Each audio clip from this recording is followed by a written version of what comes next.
حیات الصحابہ ٹاپک حضور صلی اللہ علیہ وسلم کا اللہ کی طرف دعوت دینے کی وجہ سے سختیوں اور تکلیفوں کا برداشت کرنا۔ حضرت انس رضی اللہ عنہ فرماتے ہیں کہ حضور صلی اللہ علیہ وسلم نے فرمایا کہ اللہ کی خاطر جتنی تکلیفیں مجھے پہنچائی گئیں اتنی کسی کو نہیں پہنچائی گئیں، اور جتنا مجھے اللہ کی وجہ سے ڈرایا گیا اتنا کسی کو نہیں ڈرایا گیا، اور مجھ پر 30 دن 30 راتیں برابر ایسی گزری ہیں کہ میرے اور بلال رضی اللہ عنہ کے پاس کسی جاندار کے کھانے کے قابل صرف اتنی چیز ہوتی جو بلال کی بغل کے نیچے آ جائے، یعنی بہت تھوڑی مقدار میں ہوتی۔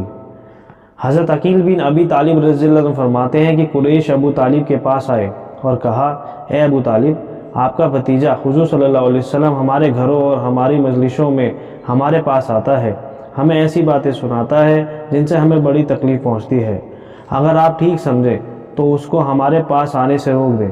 اور ابو طالب نے مجھ سے کہا، اے عقیل، اپنے چچیرے بھائی کو میرے پاس ڈھونڈ کر لے آؤ۔ تو میں آپ کو ابو طالب کی ایک کوٹھری میں سے بلا کر لایا۔ آپ میرے ساتھ چل رہے تھے، آپ سائے میں چلنا چاہتے تھے کیونکہ دھوپ تیز تھی، لیکن راستے میں سایہ نہیں مل سکا، یہاں تک کہ آپ ابو طالب کے پاس پہنچ گئے تو آپ سے ابو طالب نے کہا، اے میرے بھتیجے، اللہ کی قسم، جیسا کہ تم کو خود بھی معلوم ہے کہ تمہاری ہر بات مانتا ہوں، تمہاری قوم والوں نے آ کر یہ کہا کہ تم کعبہ میں اور ان کی مجلسوں میں جا کر ان کو ایسی باتیں سناتے ہو جن سے ان کو تکلیف ہوتی ہے، اگر تم ٹھیک سمجھو تو ان کے پاس جانا چھوڑ دو۔ آپ نے اپنی نگاہ کو آسمان کی طرف اٹھا کر فرمایا، جس کام کو دیکھ کر مجھے بھیجا گیا ہے اس کو چھوڑنے کی میں بالکل قدرت نہیں رکھتا، جیسے کہ تم میں کوئی سورج میں سے آگ کو شعلہ بلانے کی قدرت نہیں رکھتا۔ اس پر ابو طالب نے کہا، میرے بھتیجے، کبھی غلط بات نہیں کہتا، تم سب بھلائی کے ساتھ واپس چلے جاؤ۔ حضور صلی اللہ علیہ وسلم سے ابو طالب نے کہا، اے میرے بھتیجے، آپ کی قوم میرے پاس آئی ہے، اس نے ایسی باتیں کہی ہیں، تم مجھ پر بھی ترس کھاؤ اور اپنی جان پر بھی، اتنا بوجھ مجھ پر نہ ڈالو کہ جس کو میں نہ اٹھا سکوں نہ تم، اس لیے تم اپنی قوم کو وہ باتیں کہنی چھوڑ دو جو ان کو ناگوار لگتی ہیں۔ اس سے حضور صلی اللہ علیہ وسلم یہ سمجھے کہ آپ کے بارے میں آپ کے چچا کی رائے بدل گئی ہے، وہ اب آپ کی مدد چھوڑ کر آپ کو قوم کے حوالے کرنے والے ہیں، اب ان میں آپ کا ساتھ دینے کی ہمت نہیں رہی۔ اس پر حضور صلی اللہ علیہ وسلم نے فرمایا، اے میرے چچا، اگر سورج میرے دائنے ہاتھ میں اور چاند میرے بائیں ہاتھ میں رکھ دیا جائے تو بھی میں اس کام کو چھوڑنے والا نہیں ہوں، میں اس کام میں لگا رہوں گا یہاں تک کہ اللہ اس کام کو غالب کر دے یا اس کام کی کوشش میں میری جان چلی جائے۔ اتنا کہہ کر حضور صلی اللہ علیہ وسلم کی آنکھیں ڈبڈبا آئیں اور آپ رو دیے، آپ وہاں سے پیٹھ پھیر کر چل دیے۔ جب ابو طالب نے دیکھا کہ حضور صلی اللہ علیہ وسلم اپنے کام میں اتنے پکے ہیں کہ اس کے لیے جان تک قربان کرنے اور چاند سورج تک اٹھا لینے کو تیار ہیں، تو انہوں نے حضور صلی اللہ علیہ وسلم کو پکارا، اے میرے بھتیجے، آپ ان کی طرف متوجہ ہوئے تو ابو طالب نے کہا، آپ اپنا کام کرتے رہے، جیسا دل چاہتا ہے کرتے رہے، اللہ کی قسم میں کسی کی وجہ سے بھی تمہارا کبھی ساتھ نہیں چھوڑوں گا۔ حضرت عبداللہ بن جعفر رضی اللہ عنہ فرماتے ہیں کہ جب ابو طالب کا انتقال ہوا تو قریش کا ایک کمینہ آدمی حضور صلی اللہ علیہ وسلم کے سامنے آیا، اس نے آپ پر مٹی ڈالی، آپ اپنے گھر واپس چلے گئے۔ آپ کی ایک بیٹی آ کر آپ کے چہرے سے مٹی صاف کرنے لگی اور رونے لگی۔ آپ نے فرمایا، اے میری بیٹی، مت رو، کیونکہ اللہ تمہارے باپ کی ضرور حفاظت کرنے والا ہے۔ اور آپ فرما رہے تھے کہ ابو طالب کے انتقال تک قریش میرے ساتھ اتنی ناگواری کا معاملہ نہیں کر رہے تھے، اب یہ شروع ہو گئے ہیں۔ حضرت ابو ہریرہ رضی اللہ عنہ فرماتے ہیں کہ جب ابو طالب کا انتقال ہو گیا تو قریش کے لوگ حضور صلی اللہ علیہ وسلم کے ساتھ سختی کے ساتھ پیش آنے لگے۔ آپ نے فرمایا، اے میرے چچا، آپ کی کمی بہت جلد محسوس ہونے لگی ہے۔ حضرت حارث بن حارث رضی اللہ عنہ فرماتے ہیں کہ میں نے اپنے باپ سے پوچھا کہ یہ بھیڑ کیسی ہے؟ میرے باپ نے کہا، یہ لوگ اپنے ایک بے دین آدمی پر جمع ہیں۔ تو ہم اپنی سواری سے اترے اور دیکھا کہ اللہ کے رسول صلی اللہ علیہ وسلم لوگوں کو اللہ کو ایک مان لینے اور اس پر ایمان لانے کی دعوت دے رہے ہیں، لوگ آپ کی دعوت کا انکار کر رہے ہیں، آپ کو اس طرح کی تکلیفیں دے رہے ہیں، یہاں تک کہ آدھا دن بیت گیا، لوگ آپ کے پاس سے چلے گئے تو ایک عورت پانی کا برتن اور رومال لیے ہوئے آئی جس کا سینہ کھلا ہوا تھا۔ آپ نے اس عورت سے برتن لے کر پانی پیا، وضو کیا، پھر اس عورت کی طرف سر اٹھا کر کہا، اے میری بیٹی، اپنے سینے کو ڈھانپ لو، اپنے باپ کے بارے میں کوئی خوف خطرہ محسوس نہ کر، ہم نے پوچھا یہ عورت کون ہے؟ لوگوں نے بتایا یہ ان کی بیٹی حضرت زینب رضی اللہ تعالیٰ عنہ ہے۔ حضرت منیب ازدی رضی اللہ عنہ فرماتے ہیں کہ میں نے اللہ کے رسول صلی اللہ علیہ وسلم کو جاہلیت کے زمانے میں دیکھا، کیا فرما رہے تھے اے لوگو لا الہ الا اللہ کہہ لو کامیاب ہو جاؤ گے۔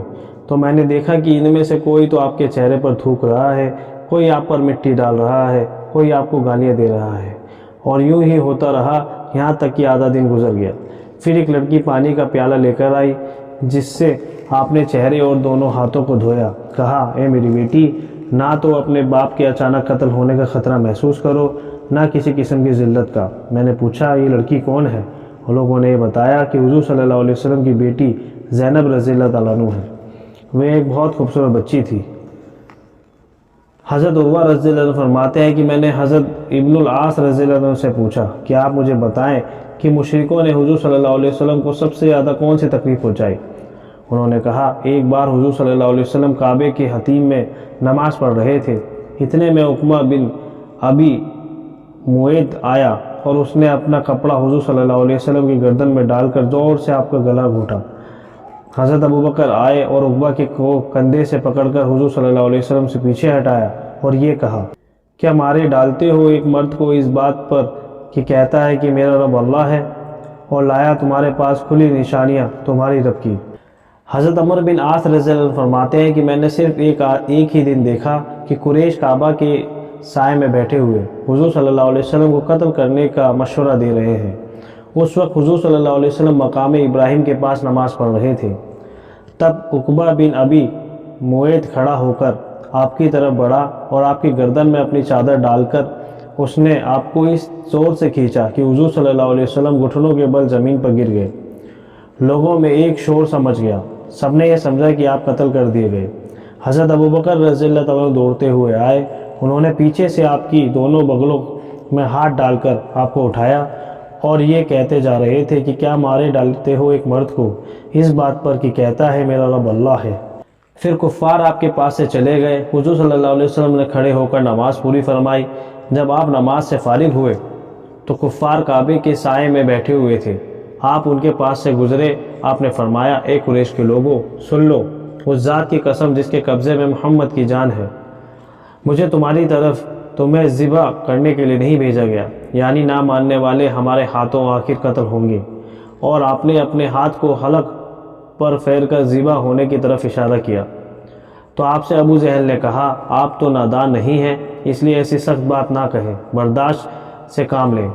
آپ نے اس سے فرمایا تو بھی ان میں سے ہے جو آخر قتل ہوں گے۔ حضرت عروہ بن زبیر رضی اللہ عنہ فرماتے ہیں کہ میں نے حضرت عبداللہ بن عمر رضی اللہ عنہ سے پوچھا کہ آپ نے قریش کو اپنی دشمنی ظاہر کرتے ہوئے حضور صلی اللہ علیہ وسلم کو سب سے زیادہ تکلیف پہنچاتے ہوئے جو دیکھا ہے وہ کیا ہے؟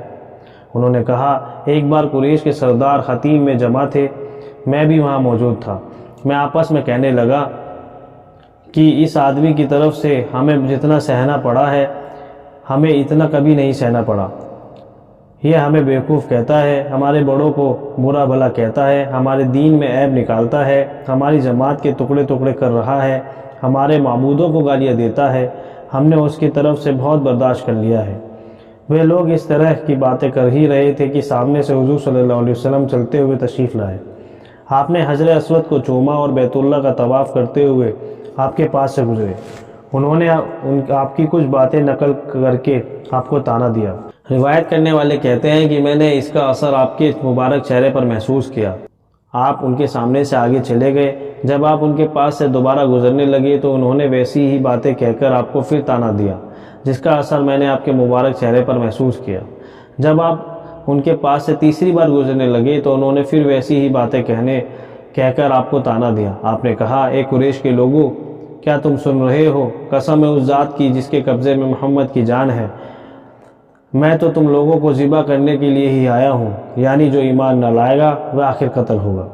آپ کی اس بات کی ان پر ایسی ہیبت چھا گئی کہ وہ سب لوگ ایک دم سہم گئے، یہاں تک کہ اس سے پہلے جو آپ پر سختی کرنے کے بارے میں سب سے زیادہ زور لگا رہے تھے وہ بھی آپ سے عاجزی اور خوشامد سے بات کر کے آپ کو ٹھنڈا کرنے لگ گئے۔ یوں کہنے لگ گئے اے ابو القاسم آپ بھلائی کے ساتھ واپس تشریف لے جائیں، اللہ کی قسم آپ تو نادان آدمی نہیں ہے، اس لیے ایسی سخت بات نہ کہیں، برداشت سے کام لیں۔ آپ واپس تشریف لے جائیں۔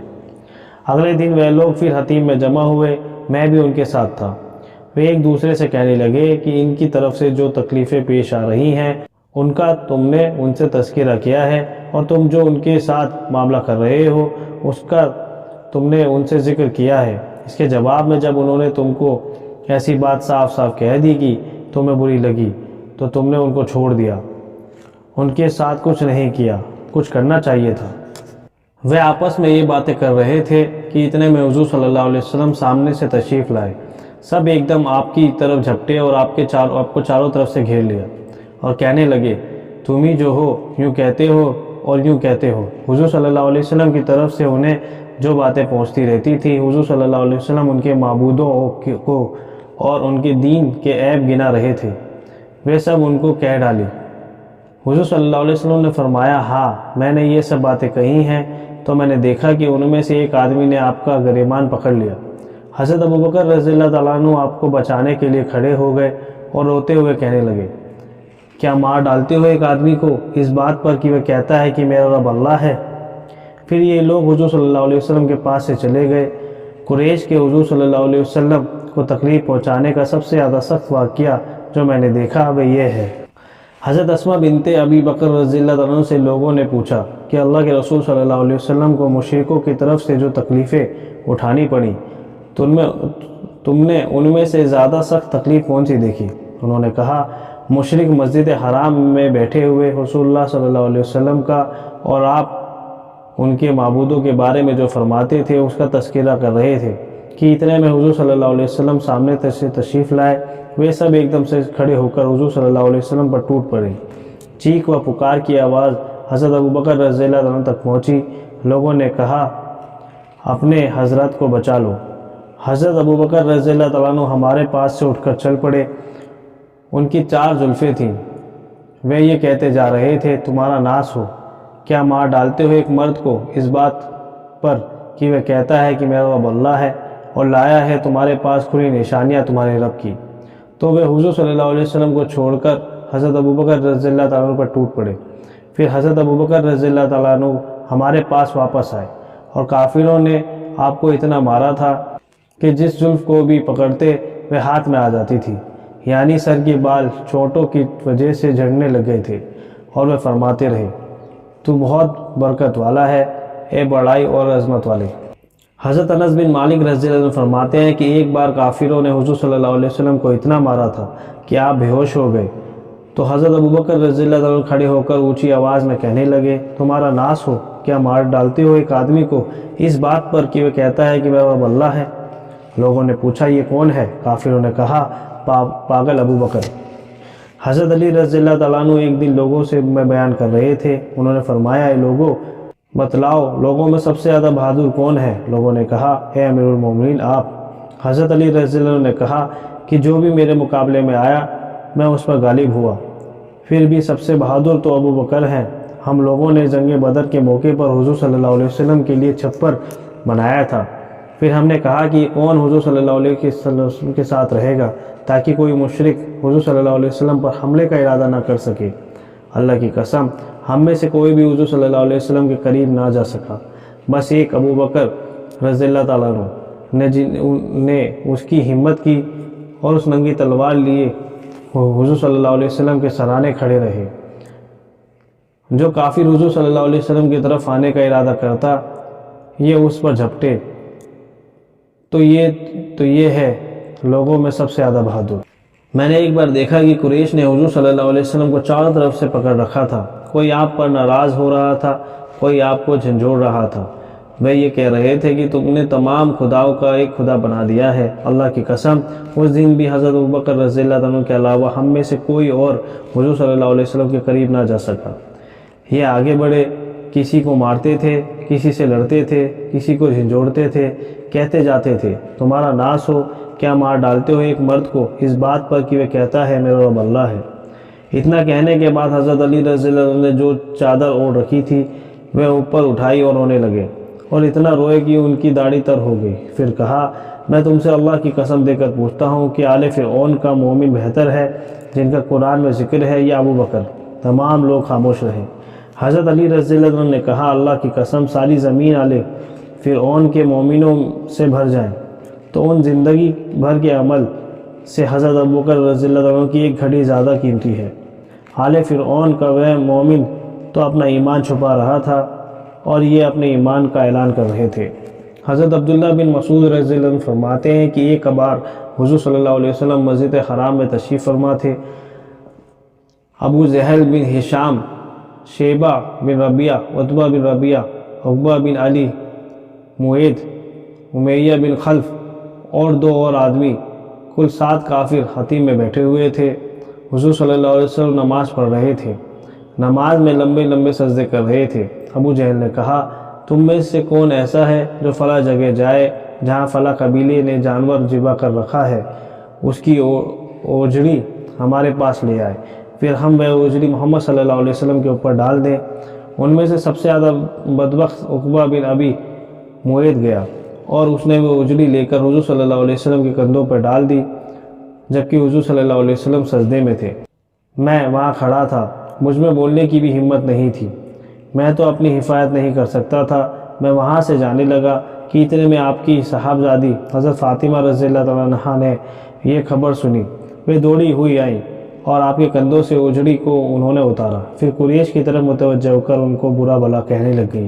کافروں نے ان کو کچھ جواب نہ دیا۔ حضور صلی اللہ علیہ وسلم نے اپنی عادت کے مطابق سجدہ پورا کر کے سر اٹھایا۔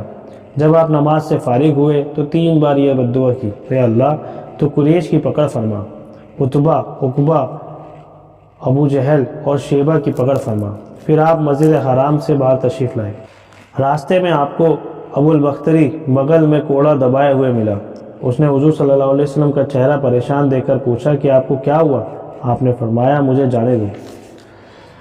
اس نے کہا خدا جانتا ہے میں آپ کو اس وقت تک نہیں چھوڑوں گا جب تک کہ آپ مجھے یہ نہ بتا دیں کہ آپ کو کیا پیش آیا ہے۔ آپ کو ضرور کوئی بڑی تکلیف پہنچی ہے۔ جب آپ نے دیکھا کہ یہ تو مجھے بتائے بغیر نہ چھوڑیں گے تو آپ نے اس کو سارا واقعہ بتا دیا۔ ابو جہل کے کہنے پر آپ پر اوجڑی ڈالی گئی۔ ابو البختری نے کہا آؤ مسجد چلیں۔ حضور صلی اللہ علیہ وسلم اور ابو البختری مسجد چلے اور مسجد میں داخل ہوئے۔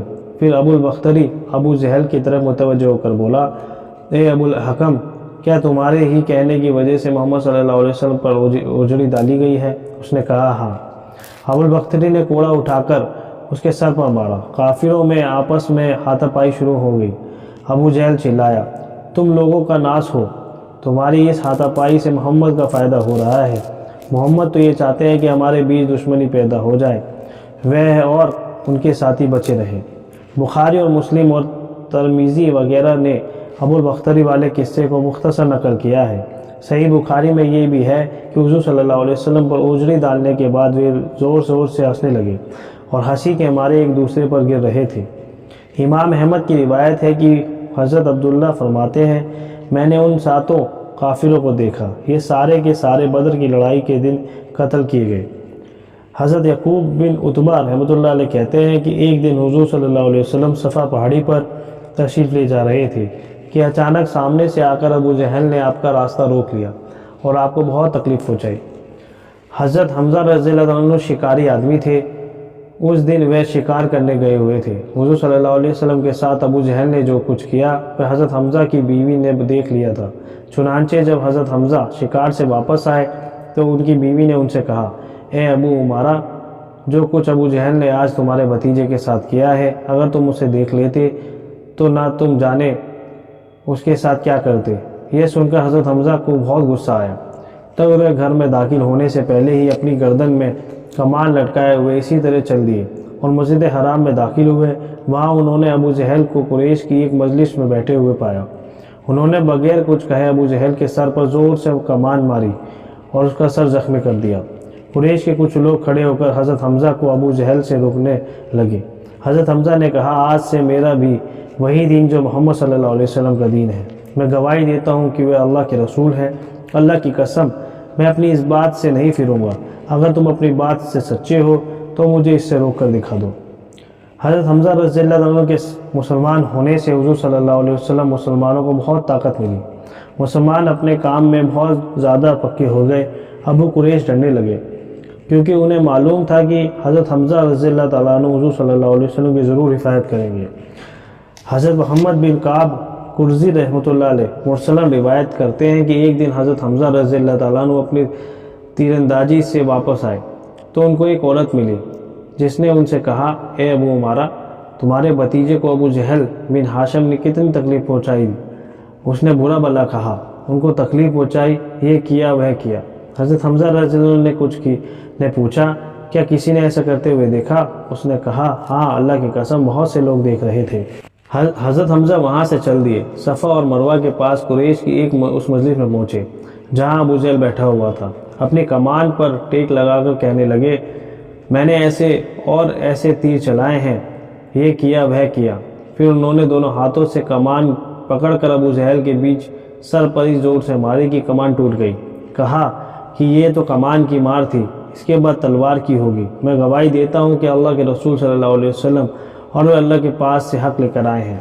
لوگوں نے کہا، اے ابو عمارہ، وہ ہمارے معبودوں کو برا بھلا کہتا ہے، یہ کام تو ایسا ہے کہ اگر تم بھی کرو تو ہم تمہیں نہ رہنے دیں، حالانکہ تم ان سے افضل ہو۔ ابو عمارہ، تم تو اخلاق کے برے نہ تھے۔ حضرت عباس رضی اللہ عنہ فرماتے ہیں کہ میں ایک دن مسجد حرام میں بیٹھا ہوا تھا کہ اتنے میں ابو جہل سامنے سے آیا، کہنے لگا، میں نے اللہ کے لیے نذر مانی ہے کہ اگر محمد کو سجدہ کرتے ہوئے دیکھ لوں گا تو ان کی گردن کو پاؤں کے نیچے رونک دوں گا۔ میں وہاں سے حضور صلی اللہ علیہ وسلم کی طرف چل دیا، جا کر میں نے انہیں ابو جہل کی بات بتائی۔ آپ وہاں سے غصے میں نکلے، یہاں تک کہ مسجد حرام پہنچ گئے۔ مسجد میں داخل ہونے کی آپ کو اتنی جلدی تھی کہ دروازے کے بجائے دیوار پھلانگ کر اندر آئے۔ میں نے کہا، آج کا دن تو بہت برا ہوگا۔ میں نے اپنی لنگی کو مضبوط باندھا، حضور صلی اللہ علیہ وسلم کے پیچھے ہو لیا۔ آپ نے اندر جا کر یہ پڑھنا شروع کیا۔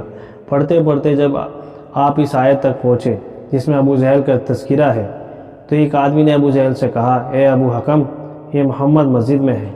اس نے کہا، کیا تم منظر نہیں دیکھ رہے ہو جو میں دیکھ رہا ہوں؟ اللہ کی قسم، آسمان کا کنارہ مجھ پر بند ہو چکا ہے۔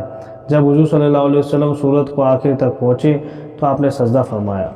حضرت برہ بنت ابی تزرات فرماتی ہیں کہ ایک دن ابو جہل اور اس کے ساتھ کچھ کافروں نے اللہ کے رسول صلی اللہ علیہ وسلم کا راستہ روکا، آپ کو بہت تکلیف پہنچائی۔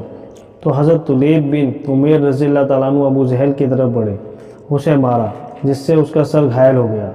لوگوں نے حضرت طلیب کو پکڑ لیا۔ ابو لہب طلیب کی مدد کے لیے کھڑا ہوا۔ حضرت طلیب کی ماں حضرت عروہ رضی اللہ تعالیٰ عنہ کو جب اس واقعے کی خبر لگی تو انہوں نے کہا، طلیب کی زندگی کا بہترین دن وہ ہے جس دن اس نے اپنے میرے بھائی حضور صلی اللہ علیہ وسلم کی مدد کی۔ لوگوں نے ابو لہب سے کہا، تمہاری بہن عروہ بے دین ہو گئی ہے۔ ابو لہب حضرت عروہ کے پاس گیا، ان پر ناراض ہونے لگا تو انہوں نے کہا، تم بھی اپنے بھتیجے محمد صلی اللہ علیہ وسلم کی حمایت میں کھڑے ہو جاؤ، کیونکہ اگر وہ غالب آ گئے تو تمہیں اختیار ہوگا، ورنہ تمہیں اپنے بھتیجے کے بارے میں معذور سمجھا جائے گا۔ ابو لہب نے کہا، کیا ہم تمام عربوں سے لڑنے کی طاقت رکھتے ہیں؟ اور وہ تو ایک نیا دین لے کر آیا ہے۔ حضرت قتادہ مرسلن بیان کرتے ہیں کہ عتیبہ بن ابی لہب کی شادی حضور صلی اللہ علیہ وسلم کی بیٹی حضرت ام کلثوم رضی اللہ عنہ سے ہوئی۔ حضرت رقیہ رضی اللہ تعالیٰ عنہ عتیبہ کی بھائی عتبہ بن ابی لہب کے نکاح میں تھی۔ ابھی ان کی رخصتی نہیں ہوئی تھی کہ حضور صلی اللہ علیہ وسلم کی نبوت کا ظہور ہوا۔ جب سورت تبت یدا ابی لہب وتب نازل ہوئی تو ابو لہب نے اپنے دونوں بیٹوں عتیبہ اور عتبہ سے کہا، میرا تم دونوں سے کوئی تعلق نہیں، اگر تم محمد صلی اللہ علیہ وسلم کی بیٹیوں کو طلاق نہ دو گے۔ اور عتیبہ اور عتبہ دونوں کی ماں بنت حرب بن امیہ نے بھی، جسے قرآن میں حمالۃ الحطب کہا، میرے بیٹوں، ان دونوں کو طلاق دے دو کیونکہ یہ دونوں بے دین ہو گئی ہیں۔ ان دونوں نے طلاق دے دی۔ جب عتیبہ نے حضرت ام کلثوم کو طلاق دی تو وہ حضور صلی اللہ علیہ وسلم کے پاس آیا، کہنے لگا، میں نے تمہارے دین کا انکار کیا ہے، تمہاری بیٹی کو طلاق دے دی ہے تاکہ تم کبھی میرے پاس نہ آؤ، نہ میں تمہارے پاس جاؤں۔ پھر اس نے آپ پر حملہ کر کے آپ کی قمیص کو پھاڑ دیا۔ میں شام کی طرف تجارت کے لیے جانے والا تھا۔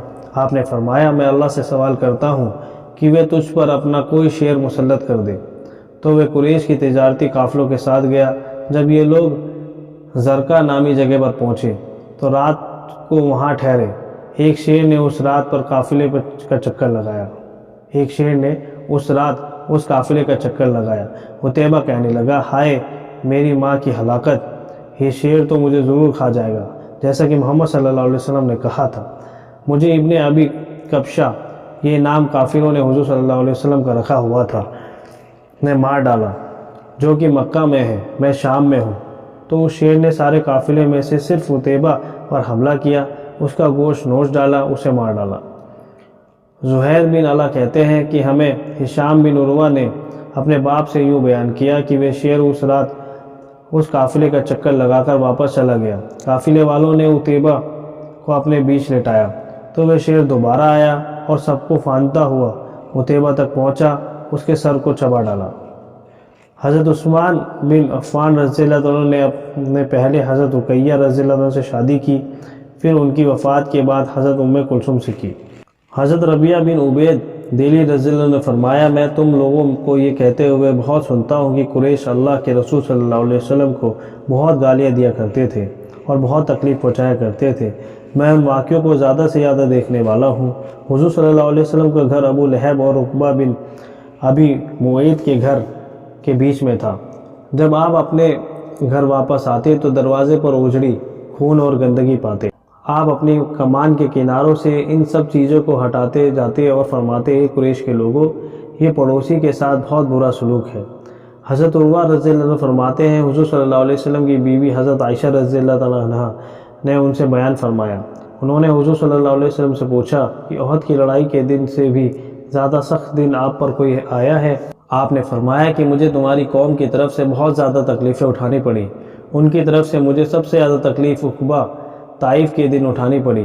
میں نے طائف والوں کے سردار ابن عبد یالیل بن عبد کلال کے سامنے اپنے آپ کو پیش کیا کہ مجھ پر ایمان لاؤ، میری مدد کرو، مجھے اپنے یہاں ٹھہرا کر دعوت کا کام آزادی سے کرنے دو، لیکن اس نے میری بات نہ مانی۔ میں طائف سے بڑا غمگین پریشان ہو کر اپنے راستوں واپس چل پڑا۔ میں یوں ہی غمگین اور پریشان چلتا رہا۔ کرنے ثعلب نامی جگہ پر پہنچ کر میں نے اس غم اور پریشانی میں کچھ کمی پائی، تو میں نے اپنا سر اٹھایا تو دیکھا کہ ایک بادل مجھ پر سایہ کیا ہوا ہے۔ میں نے غور سے دیکھا تو اس میں حضرت جبرائیل علیہ السلام تھے۔ انہوں نے مجھے آواز دی، کہا کہ اللہ نے آپ کی قوم کی وہ باتیں جو آپ سے ہوئی سنی اور ان کے جواب بھی سنے۔ ایک فرشتے کو جس کے متعلق پہاڑوں کی خدمت ہے آپ کے پاس بھیجا ہے، آپ ان کفار کے بارے میں جو چاہیں حکم دیں۔ اس کے بعد پہاڑوں کے فرشتوں نے مجھے آواز دے کر سلام کیا، عرض کیا، اے محمد صلی اللہ علیہ وسلم، آپ نے جو حضرت جبرائیل علیہ السلام سے سنا ہے وہ بالکل ٹھیک ہے، آپ کیا چاہتے ہیں؟ اگر آپ ارشاد فرما دیں تو مکہ کے دونوں پہاڑوں ابو قبیس اور احرم کو جن پر ملا دوں، جس سے وہ سب بیچ میں کچل جائیں۔ حضور اقصد محمد صلی اللہ علیہ وسلم نے فرمایا، نہیں، بلکہ مجھے امید ہے کہ اللہ ان کی پشتوں میں سے ایسے لوگوں کو پیدا کرے گا جو ایک اللہ کی عبادت کریں گے، اس کے ساتھ کسی چیز کو شریک نہ کریں گے۔ حضرت ابن شیبہ بیان کرتے ہیں کہ جب ابو طالب کا انتقال ہوا تو حضور صلی اللہ علیہ وسلم یہ امید لے کر طائف تشریف لے گئے کہ وہاں والے آپ کو اپنے یہاں ٹھہرا لیں گے۔ تو آپ قبیلہ ثقیف کی 3 آدمیوں کے پاس تشریف لے گئے جو ان قبیلے کے سردار تھے، آپس میں بھائی بھائی تھے۔ ان کے نام عبد یالیل، حبیب اور مسعود تھے۔ یہ عمر کے بیٹے تھے۔ آپ نے اپنے آپ کو ان پر پیش فرمایا، ان لوگوں سے اپنی قوم کی ناقدری اور بے حرمتی کی شکایت کی، لیکن ان لوگوں نے آپ کو بہت برا جواب دیا۔ حضرت عروہ بن زبیر رضی اللہ عنہ فرماتے ہیں کہ ابو طالب کا انتقال ہو گیا۔ کفار قریش کی طرف سے حضور صلی اللہ علیہ وسلم پر تکلیفیں اور سختیاں اور زیادہ بڑھ گئیں۔ آپ قبیلہ ثقیف کے پاس اس امید پر تشریف لے گئے کہ آپ کو اپنے یہاں ٹھہرائیں گے اور آپ کی مدد کریں گے۔ آپ نے دیکھا کہ قبیلہ ثقیف کے 3 سردار ہیں جو آپس میں بھائی ہیں، عبد یلیل بن عمر، حبیب بن عمر اور مسعود بن عمر۔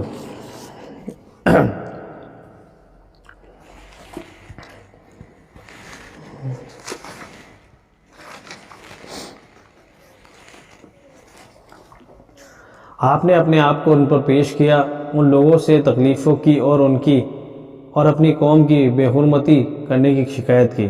ان میں سے ایک نے کہا، اگر اللہ نے آپ کو کچھ دے کر بھیجا ہے تو میں کعبہ کے پردوں کی چوری کروں، یعنی اللہ نے آپ کو کچھ دے کر نہیں بھیجا۔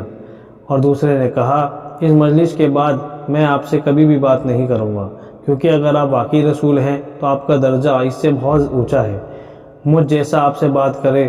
اور تیسرے نے کہا رسول بنانے کے لیے آپ ہی رہ گئے تھے، کیا اللہ آپ کے علاوہ کسی اور کو رسول نہیں بنا سکتے تھے؟ اور آپ نے ان سے جو بات کی اسے انہوں نے سارے قبیلوں میں پھیلا دیا۔ وہ سب جمع ہو کر حضور صلی اللہ علیہ وسلم کا مذاق اڑانے لگے۔ آپ کے راستے پر 2 صفیں بنا کر بیٹھ گئے۔ انہوں نے اپنے ہاتھوں میں پتھر لے لیے اور آپ جو قدم بھی اٹھاتے یا رکھتے اسے پتھر مارتے اور آپ کا مذاق بھی اڑاتے جاتے۔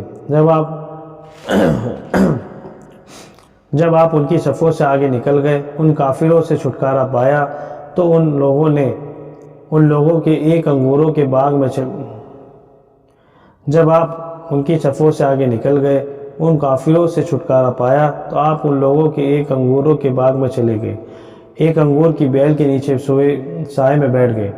آپ بہت غمگین، اداس، دکھی تھے۔ آپ کے دونوں قدموں سے خون بہہ رہا تھا۔ اسی باغ میں عتبہ بن ربیعہ اور شیبہ بن ربیعہ کافر بھی تھی۔ جب آپ نے ان دونوں کو دیکھا تو ان کے پاس جانا پسند نہ فرمایا، کیونکہ آپ جانتے تھے کہ یہ دونوں اللہ اور اس کے رسول کے دشمن ہیں، حالانکہ آپ سخت تکلیف اور پریشانی میں تھے۔ ان دونوں نے اپنے غلام عداس کو انگور دے کر حضور صلی اللہ علیہ وسلم کی خدمت میں بھیجا۔ وہ عیسائی تھے، نینوا کے رہنے والے تھے۔ عداس نے آ کر حضور صلی اللہ علیہ وسلم کے سامنے انگور رکھ دیے۔ حضور صلی اللہ علیہ وسلم نے انگور کھانے کے لیے بسم اللہ پڑھی۔ اس سے عداس کو بڑا تعجب ہوا۔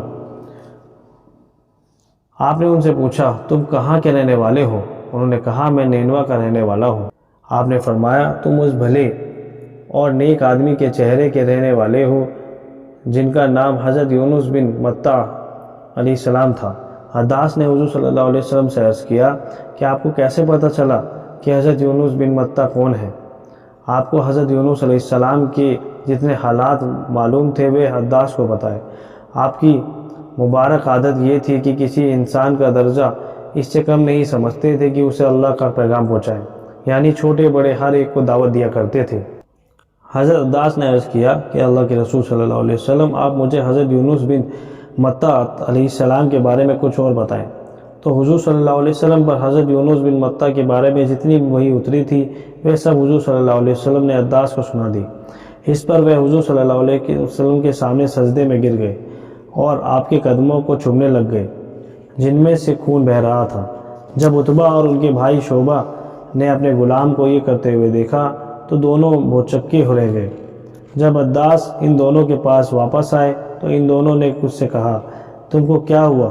تم نے محمد صلی اللہ علیہ وسلم کو سجدہ بھی کیا، ان کے قدموں کو بھی چوما، ہم نے تم کو ہم میں سے کسی کے ساتھ ایسا کرتے ہوئے نہیں دیکھا۔ حضرت عداس نے کہا وہ ایک بھلے آدمی ہیں، انہوں نے مجھے ایسی باتیں بتائیں جو مجھے اس رسول کے بارے میں معلوم تھی جن کو اللہ نے ہماری طرف بھیجا تھا، جن کو حضرت یونس بن متع علیہ السلام کہا جاتا ہے۔ انہوں نے مجھے بتایا کہ وہ اللہ کے رسول ہیں۔ اس پر وہ دونوں ہنس پڑے اور کہنے لگے ارے یہ آدمی تمہیں تمہاری عیسائیت سے نہ ہٹا دے، یہ آدمی بہت دھوکہ دیتا ہے۔ پھر حضور صلی اللہ علیہ وسلم مکہ واپس تشریف لے گئے۔ حضرت موسیٰ بن عقبہ کی روایت میں ہے کہ طائف والے حضور صلی اللہ علیہ وسلم کے راستے پر 2 صفیں بنا کر دائیں بائیں حضور صلی اللہ علیہ وسلم کو تکلیف پہنچانے کے لیے بیٹھ گئے۔ جب آپ وہاں سے گزرے تو جو قدم بھی آپ اٹھاتے یا رکھتے وہ اس پر پتھر مارتے، یہاں تک کہ انہوں نے آپ کو لہو کر دیا۔ جب آپ نے ان سے چھٹکارا پایا تو آپ کے دونوں قدموں سے خون بہہ رہے تھے۔ ابن اسحاق کی روایت میں یہ ہے کہ حضور صلی اللہ علیہ وسلم ثقیف کی بھلائی سے نا امید ہو کر جب ان کے پاس سے کھڑے ہو گئے تو ان سے آپ نے فرمایا تمہیں جو کچھ کرنا تھا کر لیا، کہ میری دعوت تو قبول نہیں کی، اتنا تو کرو کہ تم میری بات چھپا کر رکھو، کیونکہ آپ یہ نہیں چاہتے تھے کہ آپ کی قوم کو طائف والوں نے آپ کے ساتھ جو کچھ کیا وہ معلوم ہو، کیونکہ اس سے یہ حضور صلی اللہ علیہ وسلم کے خلاف اور زیادہ جاری ہو جائے گی۔ لیکن انہوں نے ایسا نہ کیا، اپنے نادان لوگوں اور غلاموں کو آپ کے خلاف بھڑکایا، جس پر آپ کو بہت برا کہنے لگے، آپ کے خلاف شور مچانے لگے، یہاں تک کہ آپ کے خلاف لوگوں کو بھیڑ جمع کی گئی۔ عتبہ بن ربیعہ اور شیبہ بن ربیعہ کے ایک باغ میں پناہ لینے پر آپ کو مجبور کر دیا گیا۔ اس وقت وہ دونوں اس باغ میں تھے۔ ثقیف کے جتنے لوگ آپ کے پیچھے لگے ہوئے تھے وہ واپس چلے گئے۔ آپ انگور کی ایک بیل کے نیچے بیٹھ گئے۔ ربیہ کے یہ دونوں بیٹے آپ کو دیکھ رہے تھے اور طائف کے نادان لوگوں نے آپ کو جو تکلیف پہنچائی اسے بھی انہوں نے دیکھا۔ ابن اسحاق کہتے ہیں کہ مجھ سے یہ بھی بیان کیا گیا کہ جب آپ قبیلہ بنو جمح کی ایک عورت سے ملے تو آپ نے اسے فرمایا کہ ہمیں تمہاری سسرال والوں سے کتنی تکلیف اٹھانی پڑی۔ جب آپ کو طائف والوں کی طرف سے کچھ اطمینان ہوا تو آپ نے یہ دعا مانگی، اے اللہ تجھ ہی سے شکایت کرتا ہوں، میں اپنی کمزوری اور بے کسی اور لوگوں میں ذلت اور رسوائی کی۔ اے اللہ تو ہی کمزوروں کا رب ہے، تو ہی میرا پروردگار ہے، تو مجھے کس کے حوالے کرتا ہے؟ کسی اجنبی بیگانے کے جو مجھے دیکھ کر ناراض ہوتا ہے اور منہ چھڑاتا ہے، یا کسی دشمن کے جس کو تو نے مجھ پر قابو دے دیا؟ اے اللہ اگر تو مجھ سے ناراض نہیں ہے تو مجھے کسی کی بھی پرواہ نہیں، تیری حفاظت مجھے کافی ہے۔ میں تیرے چہرے کے اس نور کے طفیل جس سے تمام اندھیریاں روشن ہو گئی، جس سے دنیا اور آخرت کے سارے کام ٹھیک ہو جاتے ہیں، اس بات سے پناہ مانگتا ہوں کہ مجھ پر تیرا غصہ ہو یا تو مجھ سے ناراض ہو۔ تیری ناراضگی کا اس وقت تک دور کرنا ضروری ہے جب تک تو راضی نہ ہو جائے، اور نہ تیرے سوا کوئی طاقت ہے نہ قوت ہے۔ جب عتبہ بن ربیعہ اور شیبہ بن ربیعہ نے حضور صلی اللہ علیہ وسلم کو اس حال میں دیکھا تو رشتہ داری کا جذبہ ان کے دل میں ابھر آیا۔ انہوں نے اپنے عیسائی غلام کو بلایا جس کا نام عداس تھا، اس سے کہا کہ انگوروں کا یہ گچھا لاؤ اور اس بڑی پلیٹ میں رکھ کر اس آدمی کے پاس لے جاؤ، اس سے کہو کہ یہ انگور بھی کھا لے۔ تو عداس وہ انگور لے کر گئے، حضور صلی اللہ علیہ وسلم کے سامنے جا کر رکھ دیے، آپ سے عرض کیا کہ کھا لیں۔ جب حضور صلی اللہ علیہ وسلم نے انگوروں کی طرف ہاتھ بڑھایا تو آپ نے بسم اللہ پڑھی، انگور کو کھانے لگے۔ عداس نے حضور صلی اللہ علیہ وسلم کے چہرے کو غور سے دیکھا، کہا اللہ کی قسم اس علاقے والے کھانے کے وقت کیوں نہیں کہتے؟ حضور صلی اللہ علیہ وسلم نے اس سے پوچھا تم کون سے علاقے کے ہو، تمہارا دین کیا ہے؟ اس نے کہا میں عیسائی ہوں اور نینوے کا رہنے والا ہوں۔ آپ نے فرمایا تم تو نیک آدمی یونس بن متہ کی بستی کے رہنے والے ہو۔ عداس نے حضور صلی اللہ علیہ وسلم سے کہا آپ کو یونس بن متہ کا کیسے پتہ چلا؟ آپ نے فرمایا وہ میرے بھائی تھے، نبی تھے، میں بھی نبی ہوں۔ عداس حضور صلی اللہ علیہ وسلم کے سامنے پورے جھک گئے، آپ کے سر اور ہاتھوں اور قدموں کو چومنے لگے۔ یہ منظر دیکھ کر ربیہ کے دونوں بیٹے آپس میں ایک دوسرے کو کہنے لگے ارے انہوں نے تو تمہارے غلام کو بگاڑ دیا۔ جب حضرت عداس ان دونوں کے پاس واپس آئے تو دونوں نے ان سے کہا اے عداس تیرا ناس ہو، تمہیں کیا ہوا؟ تم اس آدمی کے سر اور ہاتھوں کو اور قدموں کو چوم رہے تھے۔ حضرت عداس نے کہا اے میرے آقا زمین پر ان سے بہتر کوئی نہیں، مجھے انہوں نے ایسی بات بتائی جسے نبی کے علاوہ کوئی نہیں جان سکتا۔ دونوں نے حضرت عداس سے کہا تیرا ناس ہو، یہ آدمی کہیں تمہیں تمہارے دین سے نہ ہٹا دے، کیونکہ تمہارا دین اس کے دین سے بہتر ہے۔ حضرت سلیمان تیمی نے اپنی سیرت کی کتاب میں یہ بیان کیا ہے کہ حضرت عداس نے حضور صلی اللہ علیہ وسلم سے عرض کیا تھا کہ میں گواہی دیتا ہوں کہ آپ اللہ کے بندے اور اس کے رسول ہیں۔ حضرت عائشہ رضی اللہ تعالیٰ عنہ فرماتی ہے کہ حضرت ابوبکر رضی اللہ تعالیٰ عنہ نے فرمایا اگر تم مجھ کو اور اللہ کے رسول صلی اللہ علیہ وسلم کو اس وقت دیکھتی جب ہم دونوں غار ثور پر چڑھے تھے تو عجب منظر دیکھتی۔ حضور صلی اللہ علیہ وسلم کے دونوں قدموں سے خون ٹپک رہا تھا، میرے پاؤں سن ہو کر پتھرا گئے تھے۔ حضرت عائشہ رضی اللہ عنہا فرماتی ہیں کہ حضور صلی اللہ علیہ وسلم کے قدموں سے خون ٹپکنے کی وجہ یہ ہے کہ حضور صلی اللہ علیہ وسلم ننگے پیر چلنے کے عادی نہیں تھے اور اس موقع پر ننگے پاؤں چلنا پڑا۔ حضرت انس رضی اللہ عنہ فرماتے ہیں کہ احد کی لڑائی کے دن حضور صلی اللہ علیہ وسلم کا داہنا نچلا چوتھا دانت شہید ہو گیا اور آپ کا مبارک سر گھائل ہو گیا۔ آپ اپنے مبارک چہرے سے خون پہنچتے جاتے، فرماتے جاتے وہ قوم کیسے کامیاب ہوگی جنہوں نے اپنے نبی کے سر کو گھائل کر دیا، اس کا اگلا دانت شہید کر دیا، حالانکہ وہ ان کو اللہ کی طرف دعوت دیتے رہے۔ اس پر آیت اتری تیرا اختیار کچھ نہیں، یا ان کو توبہ دیوے اللہ یا ان کو عذاب کرے کہ وہ ناحق پر ہیں۔ حضرت ابو سعید رضی اللہ عنہ فرماتے ہیں کہ احد کی لڑائی کے دن حضور صلی اللہ علیہ وسلم کا مبارک چہرہ زخمی ہو گیا۔ سامنے سے حضرت مالک بن سنان رضی اللہ تعالیٰ عنہ آئے، انہوں نے حضور صلی اللہ علیہ وسلم کے زخم کو چوسا اور آپ کے خون کو نکل گئے۔ آپ نے فرمایا جو ایسا آدمی دیکھنا چاہتا ہے جس کے خون میں میرا خون مل گیا، وہ مالک بن سنان کو دیکھ لے۔ حضرت عائشہ رضی اللہ تعالیٰ فرماتی ہیں حضرت ابو بکر رضی اللہ تعالیٰ عنہ جب احد کی لڑائی کا ذکر فرماتے کہ یہ دن سارا کا سارا حضرت طلحہ رضی اللہ تعالیٰ عنہ کے حساب میں ہے۔ پھر تفصیل سے بیان فرماتے کہ لڑائی کے میدان میں منہ پھوڑنے والوں میں سب سے پہلا واپس لوٹنے والا میں تھا، تو میں نے دیکھا کہ ایک آدمی حضور صلی اللہ علیہ وسلم کی حفاظت کے لیے بڑے شور و زور سے لڑائی کر رہا ہے۔ میں نے اپنے دل میں کہا کہ خدا کرے وہ حضرت طلحہ ہو، اس لیے کہ جو ثواب مجھ سے چھوٹنا تھا وہ تو چھوٹ گیا۔ اب مجھے زیادہ پسند یہ ہے کہ ثواب میری قوم کے کسی آدمی کو ملے۔ حضرت طلحہ میری قوم کے آدمی تھے۔ میرے اور مشرکوں کے بیچ ایک آدمی اور تھا جسے میں پہچان نہیں رہا تھا، اور میں اس آدمی کو مقابلے میں حضور صلی اللہ علیہ وسلم سے زیادہ قریب تھا، لیکن وہ مجھ سے زیادہ تیز چل رہا تھا۔ اچانک دیکھتا ہوں کہ وہ ابو عبیدہ بن جراح ہے۔ ہم دونوں حضور صلی اللہ علیہ وسلم کی خدمت میں پہنچے تو ہم نے دیکھا کہ آپ کا اگلا دانت شہید ہو چکا ہے، آپ کا مبارک چہرہ زخمی ہے، خود کی 2 کڑیاں آپ کے مبارک گال میں گھس گئی ہیں۔ آپ نے ہم سے فرمایا کہ اپنے ساتھی طلحہ کی خبر لو، جو کہ زیادہ خون نکلنے کی وجہ سے کمزور ہو چکے تھے۔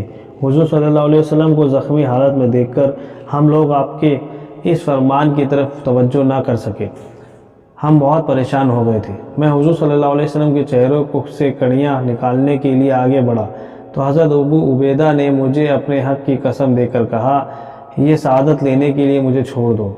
میں نے یہ موقع ان کے لیے چھوڑ دیا۔ انہوں نے ہاتھ سے کڑیاں نکالنا پسند نہ کیا، اس سے حضور صلی اللہ علیہ وسلم کو تکلیف ہوگی، بلکہ دانتوں سے پکڑ کر ایک کڑی نکالی۔ کڑی کے ساتھ ان کا سامنے کا ایک دانت بھی نکل گیا۔ جو انہوں نے کیا اسی طرح کرنے کے لیے میں آگے بڑھا۔ انہوں نے پھر مجھے اپنے حق کی قسم دے کر یہ سعادت لینے کے لیے مجھے چھوڑ دو، اور انہوں نے پہلی بار کی طرح دانتوں سے پکڑ کر کڑی کو نکالا۔ اس بار کڑی کے ساتھ ان کا دوسرا دانت نکل کر گر گیا۔ دانتوں کو ٹوٹنے کے باوجود حضرت ابو عبیدہ لوگوں میں بڑے خوبصورت نظر آتے تھے۔ حضور صلی اللہ علیہ وسلم کی خدمت سے فارغ ہو کر ہم لوگ حضرت طلحہ کے پاس گئے۔ وہ ایک گڑھے میں پڑے ہوئے تھے۔ ان کے جسم پر نیزے اور تیر اور تلوار کے 70 سے زیادہ گھاؤ تھے۔ ان کی انگلیاں بھی کٹی ہوئی تھیں۔ ہم نے ان کی دیکھ بھال کی۔